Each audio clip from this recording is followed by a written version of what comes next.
Tá, e o nosso assunto agora é plano de saúde. 40% dos planos empresariais com menos de 30 pessoas, aqueles que são chamados de falsos coletivos, tiveram reajuste acima do teto fixado pela ANS, que é a Agência Nacional de Saúde. Não há ilegalidade, porque a agência define limite para aumento apenas de contrato individual, não empresarial. Mas e aí, como é que fica o consumidor nessa história?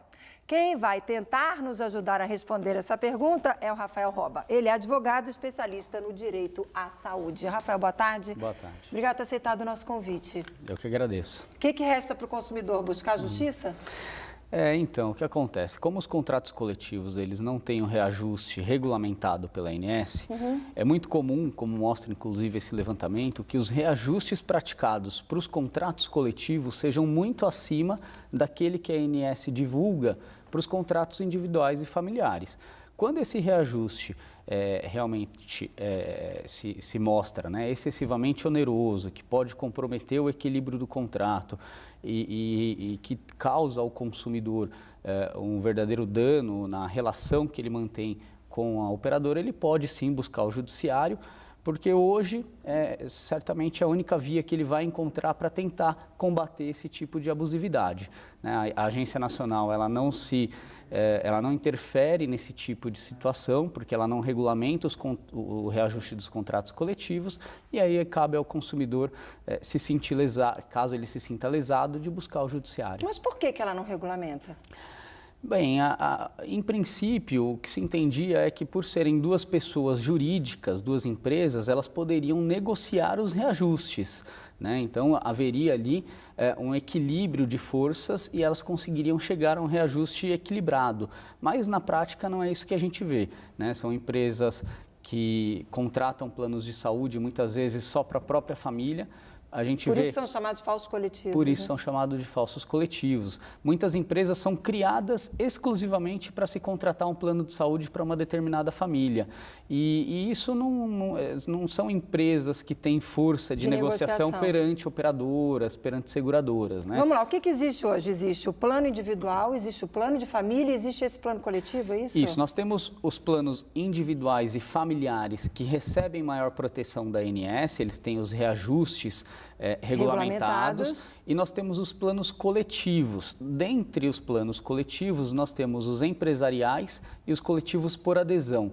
Os empresariais são empresas que contratam em benefício dos seus sócios e funcionários. Os coletivos por adesão são aqueles comercializados por associações, sindicatos. Exatamente. Então, os coletivos, tanto por adesão quanto empresariais, não têm o reajuste regulamentado pela ANS e estão sujeitos a reajustes abusivos que podem comprometer a própria relação contratual.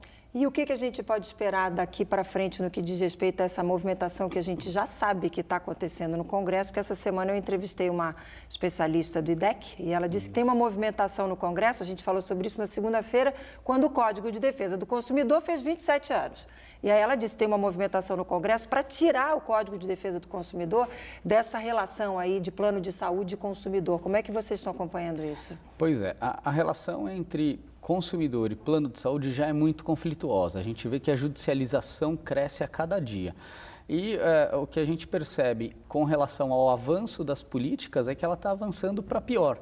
Então, o que se pretende, e me parece que esse vai ser talvez o projeto de lei que vai ser apresentado para alterar a lei dos planos de saúde, é desregulamentar os reajustes dos planos individuais e familiares, que hoje é regulamentado, afastar a incidência do Código de Defesa do Consumidor na relação entre beneficiário e plano de saúde, e aí esse consumidor que é efetivamente um consumidor, ele vai passar a estar mais vulnerável, menos protegido pela legislação, além de outras alterações que atendem os interesses das operadoras e vão certamente comprometer ainda mais essa relação entre consumidor e plano de saúde, que já é muito conflituosa. Absurdo. Vocês estão acompanhando? Você me disse que agora, antes um pouquinho da gente entrar aqui no estúdio, você me disse que vocês estão fazendo um artigo para um congresso que vai acontecer nos próximos dias. O que vocês falam nesse artigo? Isso, o que a gente pretende é trazer produções científicas demonstrando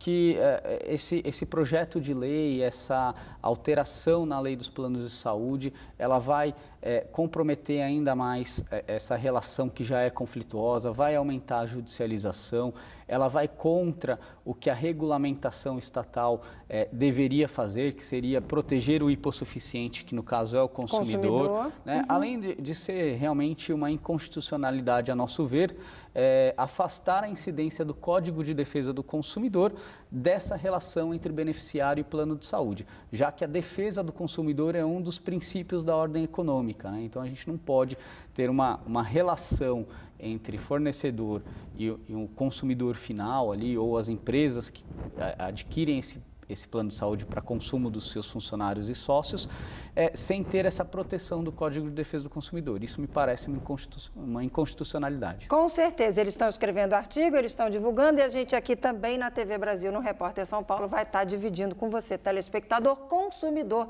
informações sobre tudo isso que é super importante. Obrigada pela participação. Eu que Boa agradeço. tarde, até uma próxima oportunidade. Até, obrigado.